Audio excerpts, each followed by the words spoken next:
Hello friends, क्या हाल चाल? सब ठीक ठाक? मैं पीएम सर बायो वाला उदित फार्मेसी ऑनलाइन लर्निंग प्लेटफॉर्म में आपका स्वागत करता हूं। मैं फिर से आपके साथ ह्यूमन रिप्रोडक्टिव सिस्टम के मोस्ट इंपोर्टेंट एमसीक्यू क्वेश्चन के साथ उपस्थित हुआ हूं। दोस्तों, आप सभी जान रहे हैं कि एग्जाम डेट अब नज़दीक आ गया है। अब आप लोगों को वो समय आ गया है जिस समय का आपको इंतजार था। आप अपने जी जान को अब लगा दीजिए। अब जितना आपके पास क्षमता है उस क्षमता को क्या झोंक दीजिए, क्योंकि यही आपका मेहनत का आपका रंग लाएगा। क्योंकि यही आपके पास जो 10, 12, 15 दिन जो समय है, यही समय आपका जो मेहनत जो कीजिएगा वही मेहनत का आपको रिजल्ट में कन्वर्ट हो जाएगा। ठीक है, तो आप जी जान लगाइए और अच्छे गवर्नमेंट कॉलेज में जाइए। हम लोग की तरफ से यही प्रयास रहेगा। ठीक है, चलिए शुरू करते हैं आज के एमसीक्यू क्वेश्चन को। पहला क्वेश्चन कहता है कि नर लिंग हार्मोन स्रावित करने वाली ग्रंथि है।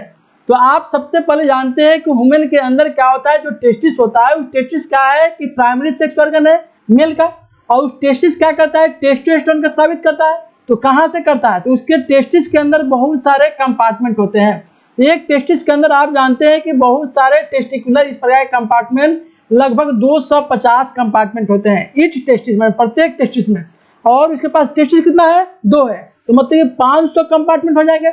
और इसी कंपार्टमेंट के अंदर क्या होता है कि 1 से लेकर 3 जो है सेमिनिफरस ट्यूब्यूल्स होते हैं। और इसके बाद जो बाहरी जो स्पेस बच जाता है उसको क्या कहते हैं हम, उसको कहते हैं हम इंटरस्टेशियल स्पेस कहते हैं। और इसके अंदर जो सेल उपस्थित होता है उसे कहते हैं क्या हम, लीडिंग सेल। और यही लीडिंग सेल क्या करता है कि टेस्टोस्टेरोन नामक जो है, टेस्टोस्टेरोन नामक हार्मोन का सिक्रेशन करता है, या इसी को क्या कहते हैं हम, एंड्रोजन कहते हैं। उसी एंड्रोजन का सिक्रेशन करता है। तो लीडिंग सेल क्या करता है, नर हार्मोन जो होता है टेस्टोस्टेरोन, उसी का क्या करता है, सिक्रेशन करता है, स्रावित करता है। तो नर लिंग हार्मोन स्रावित करने वाली ग्रंथि है कौन जी, लीडिंग कोशिका। सही बात है, सेमिनिफेरस नलिकाएं नहीं होती है, प्रोस्टेट ग्रंथि भी नहीं करती है स्रावित। और आपका वृषण के पार्ट के अंदर होता है, तो ये भी आपका पार्ट नहीं हुआ, क्योंकि यहाँ टेस्टिस के अंदर के पार्ट के अंदर आप देख रहे थे कि ये सारी चीजें दिखाई पड़ रही थी। ठीक है, चलिए, तो आपका आंसर कौन सा जगह, आपका 1 नंबर आंसर हो जाएगा। जैसे कि फिगर में आप देख पा रहे हैं कि ये सारी क्या है, सेमिनिफेरस ट्यूब्यूल्स है। और इसके अंदर क्या आप देख रहे हैं कि ये टेस्टिस का आउटरमोस्ट पार्ट है। और इस सेमिनिफेरस ट्यूब्यूल्स के अंदर क्या देख रहे हैं कि यहाँ छोटे छोटे का इंटरस्टेशियल स्पेस दिखाई पड़ रहा है। और इसी के अंदर जो सेल उपस्थित है उसे क्या कहते हैं, लीडिंग सेल कहते हैं। और यही लीडिंग सेल क्या करता है कि टेस्टोस्टेरोन का प्रोडक्शन करता है, उत्पादन करता है। ठीक है, चलिए दूसरा क्वेश्चन कहता है कि अंडाशय में अंडों के निर्माण की प्रक्रिया कहलाती है। तो आप सभी जानते हैं कि अंडों के निर्माण की प्रक्रिया क्या कहते हैं हम, oogenesis। oogenesis हमने बताया था। oogenesis मतलब क्या होता है, उग मतलब क्या होता है अंडा, जेनेसिस मतलब क्या होता है फॉर्मेशन, मतलब कि जिसके अंदर क्या हो, अंडा का फॉर्मेशन हो, उसे क्या कहते हैं oogenesis। इसको हिंदी में क्या कहते हैं, अंडो उत्सर्जन, उसको अंडो निर्माण कहते हैं। ठीक है, आज जहाँ अंडा रिलीज होता है, अंडा जैसे कि अंडाशय से बाहर निकले तो उसको क्या कहते हैं, अंडो उत्सर्जन कहते हैं। तो क्वेश्चन कहता है कि अंडाशय में अंडों के निर्माण की प्रक्रिया क्या कहलाती है, oogenesis, मतलब कि अंड जनन, अंड जनन कहलाती है। ठीक है, तो पहला ऑप्शन क्या कहता है, अंड जनन। सही बात है, क्योंकि अंडाशय में अंडा जो निर्माण होगा उसे क्या कहते हैं, oogenesis कहते हैं, अंड जनन कहते हैं। अंडो उत्सर्जन मतलब कि अंडा रिलीज होगा, ये नहीं होगा। अंड निक्षेपण, ये भी नहीं होगा।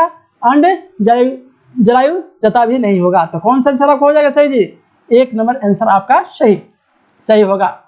3 नंबर क्वेश्चन कहता है कि फैलोपियन नलिका का अंडाशय से निकटस्थ भाग होता है। तो फैलोपियन नलिका का जो ये मानते हैं क्या है, फैलोपियन नलिका के अंदर क्या ये उसका ओवरी है, यही क्या है, यही उसका अंडाशय है। और इस अंडाशय के अंदर आप जानते हैं कि फैलोपियन नलिका कौन कौन सी होती है, ये 3 पार्ट को हम क्या कहते हैं, फैलोपियन नलिका कहते हैं। मतलब कि आपका जो इस्थमस हो गया, एम्पुला हो गया और इनफंडिबुलम हो गया, इन तीनों पार्ट को मिला के क्या कहते हैं हम, उसको फैलोपियन नलिका कहते हैं, फैलोपियन ट्यूब कहते हैं। तो आप देख रहे हैं कि यहाँ अंडाशय है, तो इस अंडाशय के नजदीक में क्या है आपका ये इनफंडिबुलम है।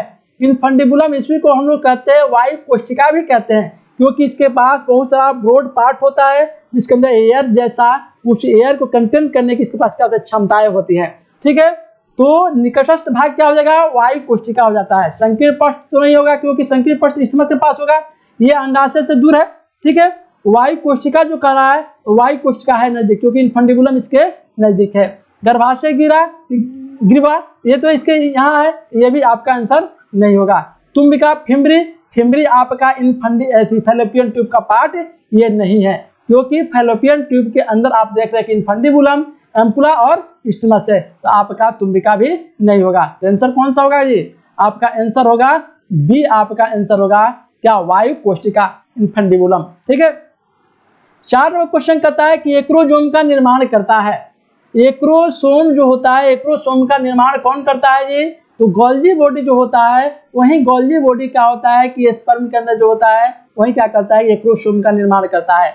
आप जब भी देखिएगा तो ये आप देख रहे कि स्पर्म होता है, तो स्पर्म के आउटर मोस्ट जो लेयर होता है उसे क्या कहते हैं? एक्रोसोम कहते हैं। इसके अंदर जो पार्ट होते हैं उसे क्या कहते हैं? न्यूक्लियस कहते हैं। ये क्या करता है कि जीन को कंटेन करके रखता है, मतलब कि एक पीढ़ी से दूसरी पीढ़ी के अंदर जो जीन का ट्रांसफर होता है उसको कंटेन कर रखने का जो क्षमता होता है वो किसके पास होता है? न्यूक्लियस के पास होता है। इसके जस्ट सटे वाला जो पार्ट होता है उसे क्या कहते हैं? सेंट्रियोल कहते हैं। और उसके जो मिडिल पोर्शन जो होता है उसे क्या कहते हैं? उसे कहते हैं क्या? उसके अंदर माइटोकॉन्ड्रिया उपस्थित होता है।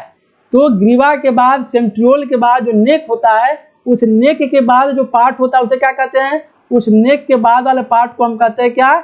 Middle portion. उसी मिडिल पोर्शन के अंदर क्या होता है कि इस प्रकार से माइटोकॉन्ड्रिया जो है उपस्थित होता है, जो क्या करता है? स्पर्म को एनर्जी प्रोवाइड करता है। और इस मिडिल पोर्शन के बाद से आप देखते हैं कि एक टेलनुमा संरचनाएं दिखाई पड़ती है, जो क्या कहते हैं? एक्सियल फिलामेंट कहते हैं। और यही टेल क्या करता है कि स्पर्म को मूवमेंट में, गति करने में क्या करता है कि यहाँ से जो स्पर्म है, इस स्पर्म को गति करने में, स्पर्म को मूवमेंट करने में क्या करता है कि मदद करता है। तो ठीक है। तो एक्रोसोम का निर्माण कौन करता है जी? आपका लाइसोसोम नहीं करता है, गोल्जी बॉडी करता है। माइटोकॉन्ड्रिया के अंदर तो क्या भाई ये एनर्जी का प्रोडक्शन करता है। केंद्रक क्या करता है कि जीन को कंटेन करके रखने का काम करता है। लेकिन एक्रोसोम का प्रोडक्शन करेगा तो क्या करेगा? कौन करेगा? गोल्जी बॉडी करेगा। तो ऑप्शन बी आपका सही होगा। ठीक है।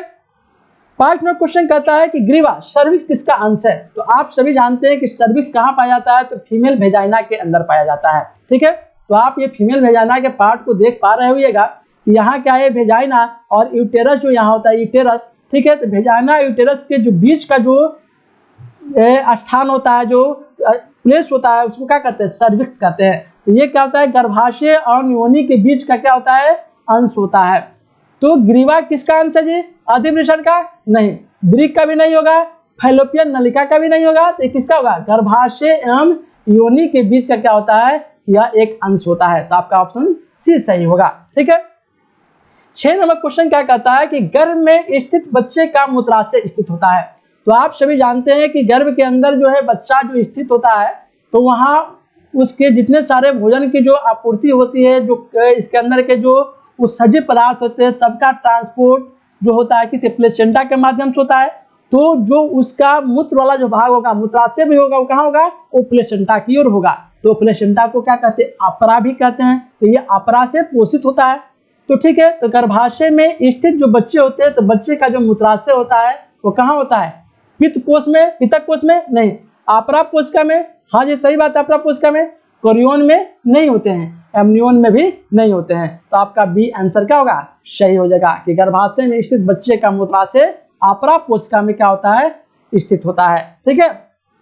आपका 7 नंबर क्वेश्चन कहता है कि सर्टोली की कोशिकाएं कहाँ होती है? तो आपको मैंने बताया कि जो टेस्टिस होता है, इस टेस्टिस के अंदर क्या होता है कि बहुत सारे ऐसे छोटे छोटे क्या होते हैं कि लगभग 250 प्रत्येक टेस्टिस के अंदर कंपार्टमेंट होते हैं। उसी कंपार्टमेंट के अंदर हमने बताया कि 1 से लेकर 3 क्या होती है? सर्टोली कोशिकाएं होती है।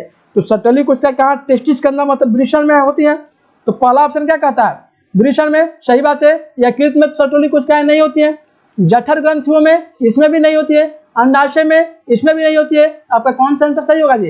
ए आंसर आपका सही होगा कि सर्टोली कोशिकाएं वृषण में होती है। ठीक है। 8 नंबर क्वेश्चन कहता है कि स्त्री में निषेचन, ये गलत है, यहाँ होगा निषेचन। स्त्री में जो है निषेचन कहाँ होता है? तो आप सभी जानते हैं कि निषेचन की जब भी बातें होती है तो वो कहाँ होती है जी? अंडवाहिनी नलिकाएं जो होती है, जो फैलोपियन ट्यूब होता है, यहाँ से जैसे निकला तो यहाँ से जो आप आगे बढ़िएगा तो ये इनफंडिबुलम हो जाएगा। इनफंडिबुलम के बाद यहाँ क्या? एम्पुला होता है। इसका जो संकीर्ण रास्ता होता है उसे क्या कहते हैं? उसे कहते हैं क्या? इस्थमस कहते हैं। ठीक है। और इसी रास्ता के पास जो संकीर्ण पाथ पे आता है, जैसे आपका ओवम आया, इधर से स्पर्म गया, तो दोनों का मिलन हो जाता है। तो मेल गैमेट और फीमेल गैमेट का मिलन ही क्या कहलाता है? फर्टिलाइजेशन कहलाता है। तो ये कहाँ होता है जी? ये फैलोपियन ट्यूब में होता है, अंडवाहिनी नलिका के अंदर होता है। याद रखिएगा कि स्त्रियों में जब फर्टिलाइजेशन होगा तो कहाँ होगा जी? आपका फैलोपियन ट्यूब में। तो आंसर पहला क्या ऑप्शन क्या कहता है? गर्भाशय में नहीं, योनि में नहीं, अंडवाहिनी नलिका में। हाँ सही बात है, फैलोपियन ट्यूब में होगा। अंडवाहिनी नलिका को क्या कहता है? Fallopian tube. अंडाशय में ये भी नहीं, तो आपका आंसर सी सही होगा। ठीक है। 9 नंबर क्वेश्चन कहता है कि मनुष्य के भ्रूण पर बालों का आवरण होता है। तो भ्रूण के अंदर जो देखते हैं, ये मानते हैं कि मनुष्य है, मानते कोई फीमेल है, उसके अंदर ये भ्रूण है, इस भ्रूण के ऊपर छोटा छोटा जो बाल होगा उसको क्या कहते हैं? गर्भ के अंदर हो रहा है ना जी, इसको गर्भ के अंदर जो बाल निकले होते हैं गर्भ रोम कहते हैं, लेन्यूगो कहते हैं। ठीक है, यहाँ इसको क्या कहेंगे? इसको कहेंगे हम गर्भ रोम कहेंगे। गर्भ रोम मतलब लेन्यूगो, मतलब पहला आपका फर नहीं होगा, प्रसल्क भी नहीं होगा, लिबिट्स भी नहीं होगा, आपका गर्भ रोम डी सही होगा। ठीक है। 10 नंबर क्वेश्चन कहता है कि कॉपर टी रोकती है। तो कॉपर टी आप जानते हैं कि जैसे कॉपर टी का प्रयोग फीमेल करती है तो उसके अंदर जो फर्टिलाइजेशन की प्रक्रियाएं होती हैं, उस फर्टिलाइजेशन की प्रक्रिया क्या करती है? कॉपर टी सप्रेस कर देती है, फर्टिलाइजिंग कैपेसिटी को घटा देती है, मतलब निषेचन की प्रक्रिया क्या करती है? रोकती है। तो पहला ऑप्शन क्या कहता है? अनुत्सर्जन को? नहीं जी, निषेचन को। हाँ, निषेचन को रोकती है। थर्ड क्या कर रहा है? दोनों को नहीं, रोपण को भी, ये भी नहीं होगा। तो आपका आंसर कौन होगा? बी आंसर सही होगा। कॉपर टी निषेचन को क्या करती है? रोकती है। ठीक है। जैसे फिगर में देख पा रहे हैं कि यहाँ क्या है? कॉपर जो है, कॉपर इंट्रायूटाइन डिवाइस को लगाया गया, क्या यूटेरस के अंदर लगा दिया गया है। ठीक है, यूटेरस को बुम्ब कहते हैं। ये आप देख रहे हैं सर्विक्स है। ठीक है, और ये जो आउटर मोस्ट जो पार्ट दिखाई पड़ रहा है, वेजाइना का पार्ट दिखाई पड़ रहा है फीमेल का। ठीक है। अब कह रहा है कि वृषण कोष्ठ में वृषण कोष्ठ में वृषणों का विफलन कहलाता है। आप देखते हैं कि जादूगर जादू दिखाता है, कहता है कि अपने टेस्टिस को टच कीजिए तो कहता है कि मेरा एक टेस्टिस गायब हो गया। मतलब कि टेस्टिस का जो गायब हो जाना, गुप्त हो जाना, ये क्या कहलाता है? इसको कहते हैं हम क्या? क्रिप्टोडिज्म कहते हैं। ठीक है, क्रिप्टोडिज्म कहते हैं, मतलब गुप्त वृषण कहते हैं। जैसे कि आप इस फिगर को देख पा रहे होगा कि यहाँ स्क्रोटम है और यहाँ एक टेस्टिस है। ये टेस्टिस का है, डिसेंडेड टेस्टिकल्स है। अब यहाँ का जो टेस्टिस था, वो टेस्टिस क्या हो गया? यहाँ से चढ़कर ऊपर चला गया, मतलब कि अनडिसेंडेड टेस्टिकल्स दिखाई पड़ गया। अब ये क्या आप देख रहे हैं? इंग्वाइनल कैनाल हो गया या इंग्वाइनल कैनाल दिखाई पड़ा है। अब ये देख पा रहे हैं कि ये क्या है? ये सुपरफिशियल इंग्वाइनल रिंग है। तो आप देख रहे हैं कि टेस्टिस अपने रियल पोजीशन से खिसक कर कहाँ चला गया? ऊपर क्यों चला गया है? तो टेस्टिस क्या गुप्त हो गया? तो गुप्त हो गया तो इसको कहते हैं क्या? गुप्त वृषण कहते हैं। तो यही बोल रहा है क्वेश्चन की वृषण कोष्ठ में वृषणों का विफलन कहलाता है क्या? वास्कुटोमी नहीं, वास्कुटोमी तो नर नसबंदी हो गया। गुप्त वृषण सही बात है। इम्पोर्टेंसी ये भी गलत है। ठीक है। ट्यूबिकोटोमी ये तो फीमेल नसबंदी है। ठीक है, तो ये आपका आंसर कौन सही हो जाएगा जी? आपका वृषण कोष में वृषणों का विफलन गुप्त वृषण कहलाता है। बी आंसर आपका सही हो जाएगा।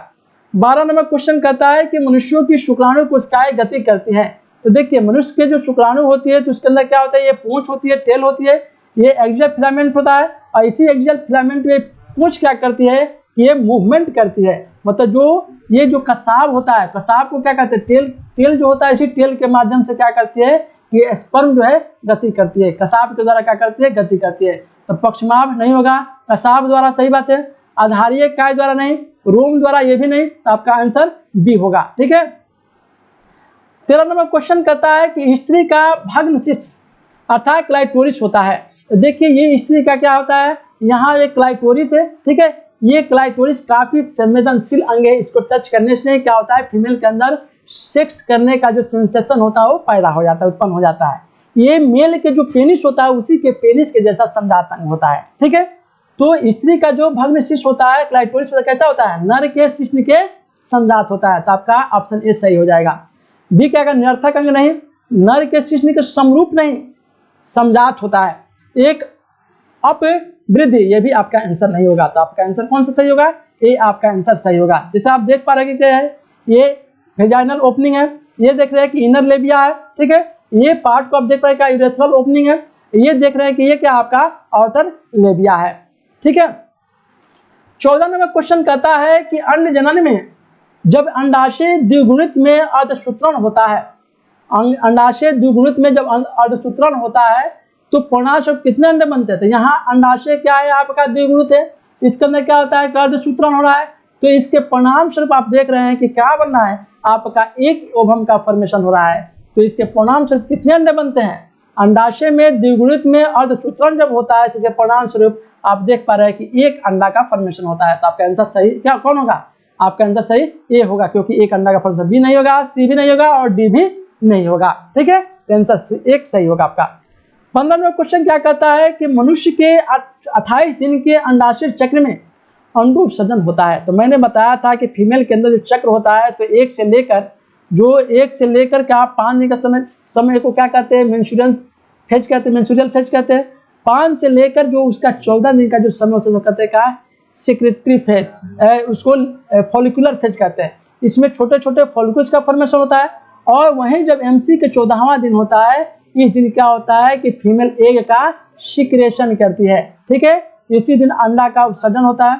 क्यों, क्योंकि इस दिन बॉडी के अंदर एलएच हार्मोन का लेवल बढ़ जाता है, एफएसएच हार्मोन का लेवल क्या होता है बॉडी के अंदर बढ़ जाता है, जिसके फलस्वरूप जो है ओवरी से क्या होता है कि अंडा जो है बाहर रिलीज होता है। कितने दिन, 14वें दिन। एमसी के 14वें दिन क्या होता है, अंडोत्सर्जन होता है।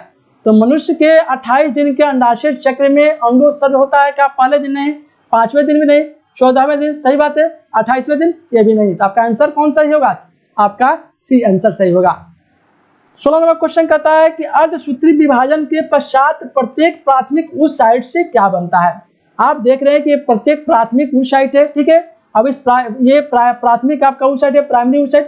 इस प्राइमरी oocyte के फलस्वरूप आप देख पा रहे हैं यहाँ क्या बना है, सेकेंडरी oocyte। उसके बाद अब अंतिम में क्या देख रहे हैं कि एक ओवम का फॉर्मेशन हो रहा है। मतलब फाइनल रिजल्ट क्या मिला है, एक अंडाणु का फॉर्मेशन होता है। मतलब कि अर्धसूत्री विभाजन के पश्चात प्रत्येक प्राथमिक oocyte से आपका एक अंडाणु का फॉर्मेशन होता है। आपका ए आंसर सही होगा, बी आंसर नहीं होगा, सी भी नहीं होगा, डी भी नहीं होगा। ठीक है, 17 नंबर क्वेश्चन कहता है कि निम्न में से कौन सा हार्मोन प्रसव को उत्प्रेरित करता है।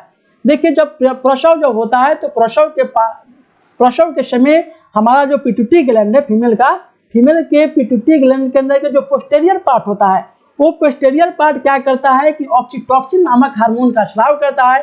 ये क्या करता है कि फीमेल के वेजाइना को काफी कंटेक्स्ट डेक्स करता है, जिसके फलस्वरूप क्या होता है कि बच्चा आगे की ओर मूव करता है और डिलीवरी हो जाती है। ठीक है, और ये आपका ऑक्सीटोसिन मिल्क को बाहर निकालने में भी मदद करता है, मिल्क सिक्रेशन में जो है क्या करता है, ये हेल्पफुल होता है। ठीक है, और मिल्क का प्रोडक्शन जो है आपका प्रोलैक्टिन नामक हार्मोन जो होता है वो क्या करता है, मिल्क का प्रोडक्शन करता है। मिल्क का प्रोडक्शन कौन करता है जी, प्रोलैक्टिन। सिक्रेशन कौन करेगा, आपका ऑक्सीटोसिन। तो निम्न में से कौन सा हार्मोन प्रसव को उत्प्रेरित करता है जी, तो आपका वैसोप्रेसिन नहीं होगा, ऑक्सीटोसिन उत्प्रेरित करता है, जीएच हार्मोन भी नहीं होगा, टीएसएच हार्मोन भी नहीं होगा। ठीक है, तो आपका बी आंसर सही होगा। ठीक है, 18 नंबर क्वेश्चन कहता है कि निम्नलिखित में से कौन सी सहायक जनन ग्रंथि सिर्फ आपका स्तनधारी नर में पाई जाती है। देखिए, प्रोस्टेट जो है आपका मेल और फीमेल दोनों में पाया जाता है, प्रेनियल ग्रंथि भी पाई जाती है, बार्थोलिन ग्रंथि मेल फीमेल दोनों पाई जाती है। लेकिन एक काउपस ऐसी ग्रंथि है जो क्या सिर्फ आपके मेल के अंदर ही पाई जाती है। जो मैमल्स होते हैं, मैमल्स के अंदर जो मेल होते हैं सिर्फ उसी के अंदर काउपस ग्लैंड जो है पाई जाती है। तो आपका बी सी आंसर क्या होगा, आपका सही होगा। ठीक है, नेक्स्ट क्वेश्चन कहता है कि पोलर बॉडी बनाती है। देखिए, पोलर बॉडी जो है कब बनती है, तो आप देख पा रहे हैं कि ये पोलर बॉडी है। ये पोलर बॉडी आपका उगोनिया का जब फॉर्मेशन हो रहा है, इसी उगोनिया के फॉर्मेशन के दौरान देख रहे हैं कि यहाँ प्राइमरी oocyte का फॉर्मेशन हो रहा है। ऐसी प्राइमरी oocyte से क्या हो रहा है कि फर्स्ट पोलर बॉडी का फॉर्मेशन हो रहा है। तो मतलब कि अंड जनन का जो समय आता है, उसी अंड जनन के समय क्या होता है कि पोलर बॉडी का निर्माण होता है। तो आंसर पहला क्या कहता है ऑप्शन, शुक्र जनन के समय नहीं, अंड जनन के समय हाँ सही बात है, निषेचन के समय यही बात नहीं होगा सही, विदलन के समय यह भी आपका सही आंसर नहीं होगा। तो पोलर बॉडी का निर्माण जब भी होता है तो अंड जनन के समय होता है, अंडा का जब निर्माण होता है उसी समय पोलर बॉडी का निर्माण होता है। ठीक है, तो आपका बी आंसर सही हो जाएगा। ठीक है, थैंक यू, मिलते हैं अब नेक्स्ट वीडियो में।